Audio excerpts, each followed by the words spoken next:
Good morning students. DBMS subject का यह है लेक्चर नंबर 13 और आज हम सीखने वाले हैं जैम सर्वर के ग्राफिकल यूज़र इंटरफेस वे से कोई डेटाबेस का क्रिएशन करना और उस डेटाबेस में कोई टेबल क्रिएट करना।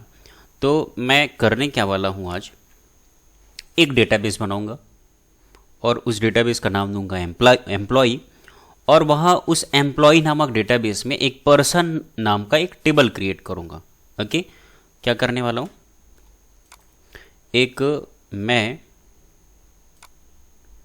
डेटाबेस क्रिएट करने वाला हूँ। ठीक है, एक डेटाबेस क्रिएट करूँगा और उसके है ना उस डेटाबेस का नाम मैं रखने वाला हूँ एम्प्लॉय और उस डेटाबेस के अंदर में एक टेबल क्रिएट करने वाला हूँ, एक टेबल क्रिएट करने वाला हूँ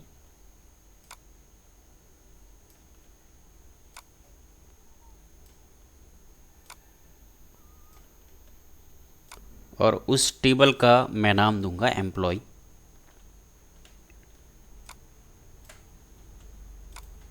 सॉरी, उस टेबल का नाम दूंगा पर्सन।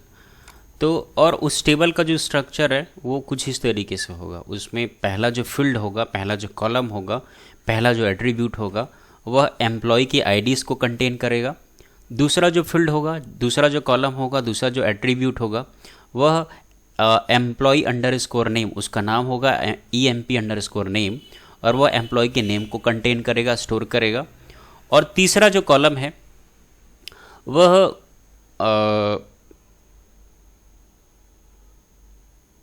उसका नाम जो होगा EMP अंडर स्कोर मोबाइल, मतलब मोबाइल नंबर को स्टोर करने वाला है। तो ये काम करना है मुझे, डेटाबेस क्रिएट करना है, टेबल क्रिएट करना है।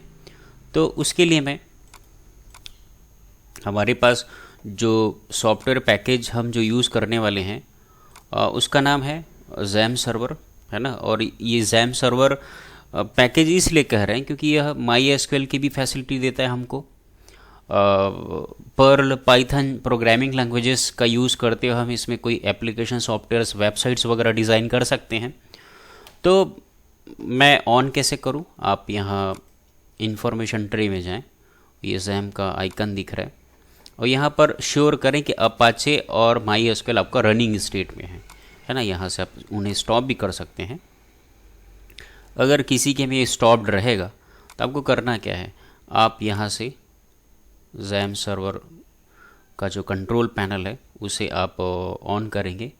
उसके बाद अपाचे और MySQL को ऐसे टिक करके या चेक करके इन्हें आपको करना है स्टार्ट। जैसे ही हम इस स्टार्ट बटन को क्लिक करेंगे यहाँ स्टेट हो जाएगा रनिंग। स्टार्ट को क्लिक किया, अगेन रनिंग स्टेट में आ जाएगा। उसके पश्चात हमें गूगल क्रोम ब्राउज़र ओपन करना है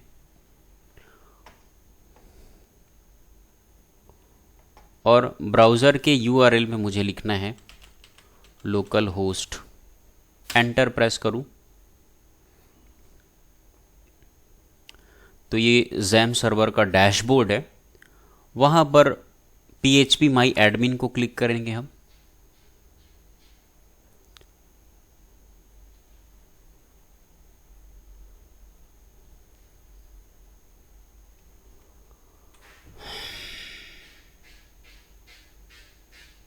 कुछ एरर आया था तो मैंने रिफ्रेश किया सिंपली। उसके पश्चात हमें डेटाबेस क्रिएट करना है तो मैं डेटाबेस को क्लिक करूँगा। तो ये सारे ऑलरेडी एग्जिस्टिंग डेटाबेसेस हैं, ये सारे डेटाबेस क्रिएटेड हैं। कुछ डिफ़ॉल्ट्स हैं, MOM, रायपुर, ये मैंने क्रिएट किया है। और ये बाय डिफ़ॉल्ट ये जो डेटाबेसेस हैं वो जैम सर्वर के सेटअप के साथ में डिफ़ॉल्ट वो क्रिएटेड ही आते हैं। अब मुझे यहाँ पर एक टेक्स्ट बॉक्स है जहाँ पर मुझे नया डेटाबेस का नाम लिखना है।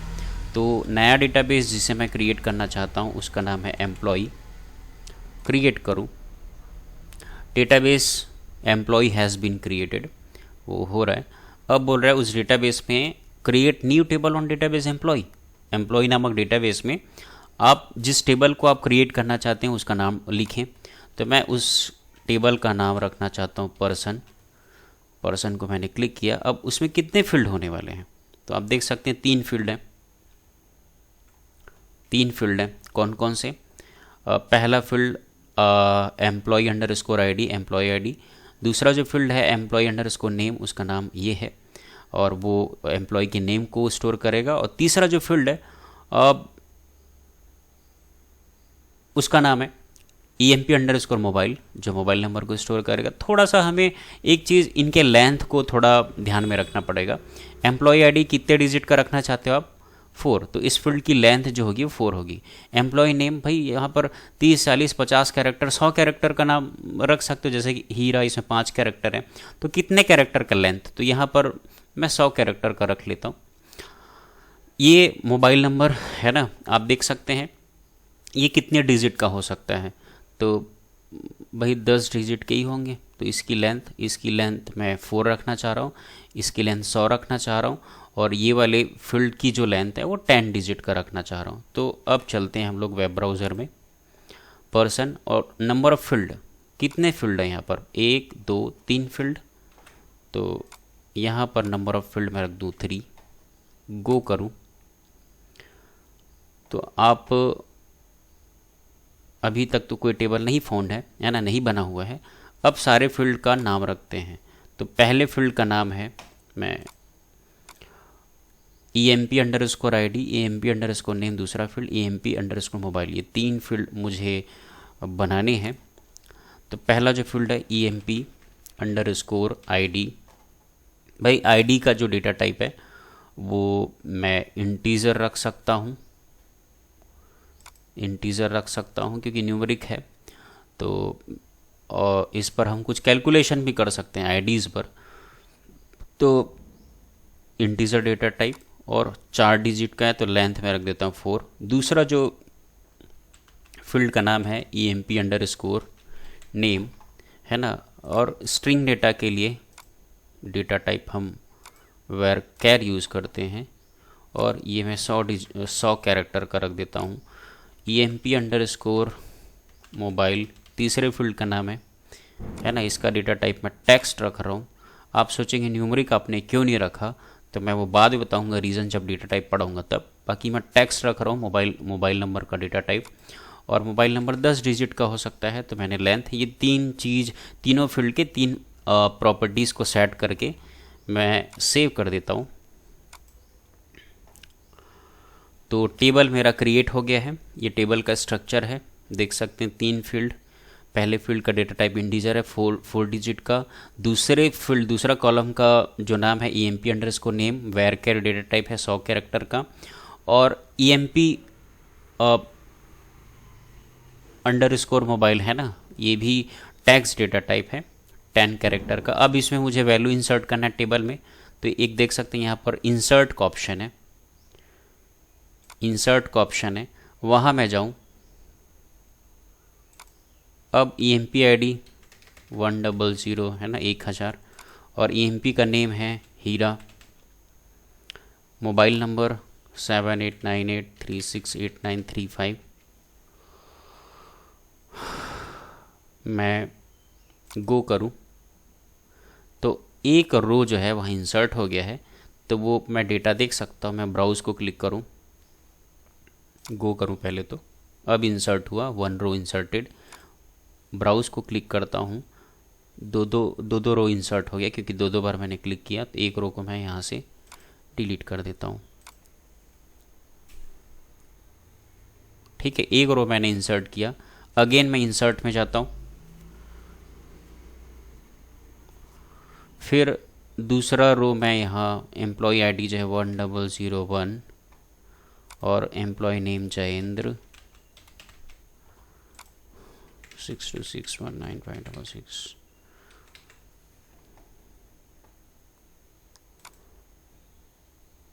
एक रो इंसर्ट हो गया। अब मैं दोनों रो को देखना है तो ब्राउज़ को क्लिक करूं तो देख सकते हैं दो रो इंसर्ट हो गए हैं हमारे इस डेटाबेस में। ओके, मैं होम में जाता हूं। ठीक है, होम में गया, ये सारे डेटाबेस का नाम है। कौन सा डेटाबेस मैंने क्रिएट किया? एम्प्लॉय। ठीक है, और इसमें टेबल आप देख सकते हैं, पर्सन नाम का टेबल है। ठीक है, मैं जैसे टेबल को क्रिएट करूँगा उसके सारा डेटा मुझे यहाँ पर देखने को मिलने वाला है। तो इस तरीके से हम डेटाबेस क्रिएट करते हैं और टेबल क्रिएट करते हैं, वैल्यू इंसर्ट करते हैं। ठीक है, यहाँ पर ये टेबल सेलेक्टेड है, इस टेबल को डिलीट करना है तो ये ड्रॉप का ऑप्शन है, यहाँ ड्रॉप करेंगे टेबल डिलीट हो जाएगा। मान लो ये डेटाबेस है, डेटाबेस को ही मुझे डिलीट करना है, ड्रॉप का ऑप्शन है। ठीक, तो क्वेरी, सर्च, एक्सपोर्ट, इंपोर्ट, ये सारा चीज़ मैं बाद में बताऊँ। फिलहाल तो आज हमने डेटाबेस क्रिएट करना सीखा, लेकिन ये ग्राफिकल यूज़र इंटरफेस मोड है ना, उस पे हमने टेबल क्रिएट करना सीखा। ओके, तो अब मैं थोड़ा सा इसी चीज़ को मैं आप लोगों को, यदि कमांड यूज़र इंटरफेस मोड में इस डेटाबेस को मैं देखना चाहूँ तो कैसे देखेंगे। तो आपको कल मैंने डॉस के कमांड बताए थे कि, तो देखिए हम जैम सर्वर कहाँ इंस्टॉल्ड है, सी ड्राइव में। सी ड्राइव में कहाँ पर, जैम फोल्डर के अंदर हमें जाना रहता है माई एसक्यूएल, माई एसक्यूएल के अंदर हमें जाना रहता है बीन। तो यहाँ पर जा कर के यहीं पर हमारा वो टेबल जो है वो उसके जो एप्लीकेशन फाइल्स हैं उनको एक्सेस करने के वो हमको यहाँ मिलने वाले हैं। तो मुझे अगर कमांड यूज़र इंटरफेस मोड में उस डेटाबेस को एक्सेस करना, उस टेबल को एक्सेस करना है, तो ये डायरेक्टरी स्ट्रक्चर को मुझे फॉलो करना पड़ेगा। पहले सी ड्राइव में जाना है मुझे, फिर जैम्प फोल्डर के अंदर, तो पता है ना फोल्डर के अंदर जाने के लिए सीडी कमांड है। फिर ये आपको थोड़ा दिमाग में रखना पड़ेगा, सी ड्राइव में जैम्प, जैम्प में माई एसक्यूएल, माई एसक्यूएल में बीन, यहाँ पर जा कर के ही आप उस डेटाबेस और उसके टेबल को आप एक्सेस कर सकते हो।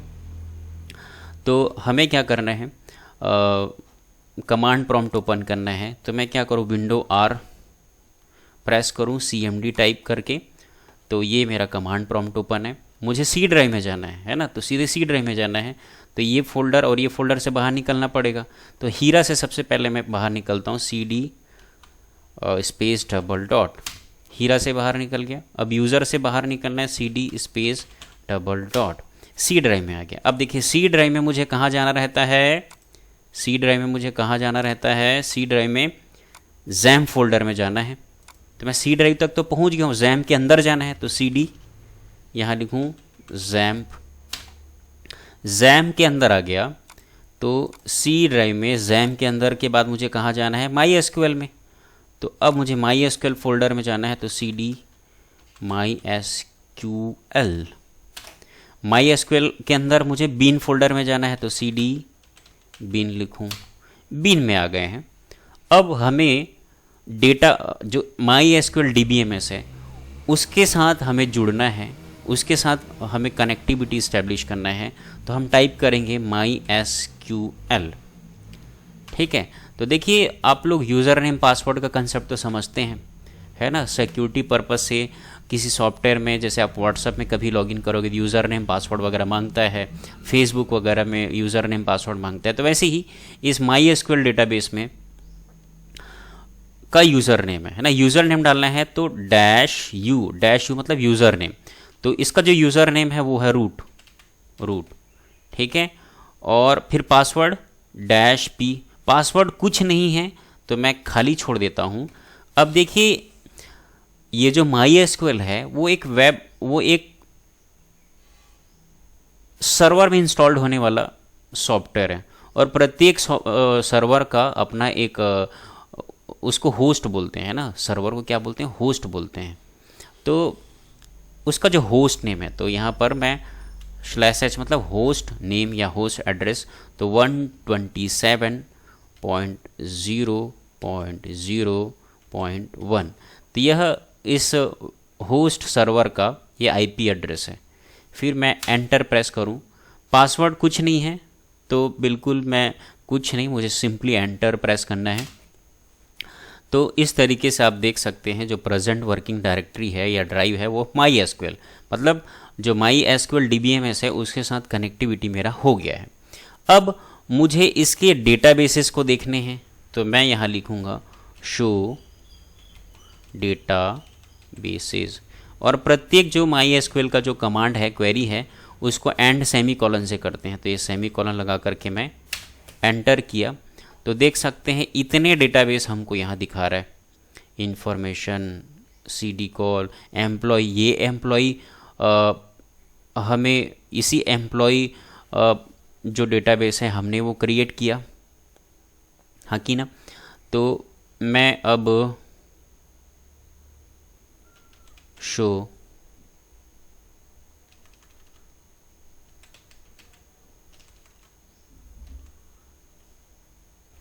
तो देखिए ये सारे डेटाबेसेस के नाम हैं। अब मुझे कौन से डेटाबेस को यूज़ करना है, एम्प्लॉय नामक डेटाबेस को, तो मैं यहाँ लिखूँगा यूज़ एम्प्लॉय, डेटाबेस का नाम है, फिर सेमी कॉलन। तो देखिए अब मैं कौन से डेटाबेस को यूज़ करने वाला हूँ, एम्प्लॉय, और उसके मुझे टेबल, उसके अंतर्गत कितने टेबल बने वो देखना है। तो मैं लिखूँगा शो टेबल्स, सेमी कॉलन। तो इसमें एक टेबल है पर्सन। अब इस पर्सन नामक टेबल के सारे रिकॉर्ड्स को मुझे देखना है। तो मैं लिखूँगा select star from table person, semi colon डाल के। एरर है, क्या एरर है ना, तो ऐसा एरर आएगा, सिलेक्ट स्टार फ्रॉम पर्सन। तो यहाँ टेबल नहीं लिखना था, सिलेक्ट स्टार फ्रॉम पर्सन। तो इसका मीनिंग होता है सिलेक्ट करो मतलब दिखाओ, स्टार का मतलब होता है ऑल रिकॉर्ड्स, मतलब सारे रिकॉर्ड्स को, किसके, पर्सन नामक टेबल के। तो देख सकते हैं ये 2 रो मैंने इंसर्ट किया था। तो आज हमने सीखा, आज के लेक्चर में जैम सर्वर में डेटाबेस क्रिएट करना, टेबल क्रिएट करना, उसमें वैल्यू इंसर्ट करना, उसके पश्चात उनको कमांड लाइन से कैसे हम MySQL जो DBMS है उसके साथ हम जुड़ते हैं, उसके डेटाबेस, उसके टेबल को हम एक्सेस करते हैं। तो आज का लेक्चर में इतना ही। आप सारे लोगों से एकदम निवेदन है, आप सारे लोग अच्छे से चीज़ों को समझिए, नोट्स बनाइए, और जिनके पास कंप्यूटर नहीं है वो एटलीस्ट देख देख के तो समझ सकते हैं।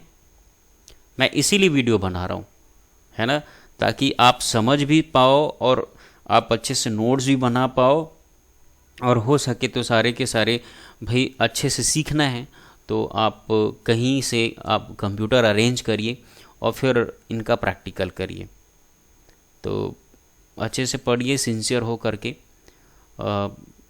इतना ही बोलूँगा। Thank you very much.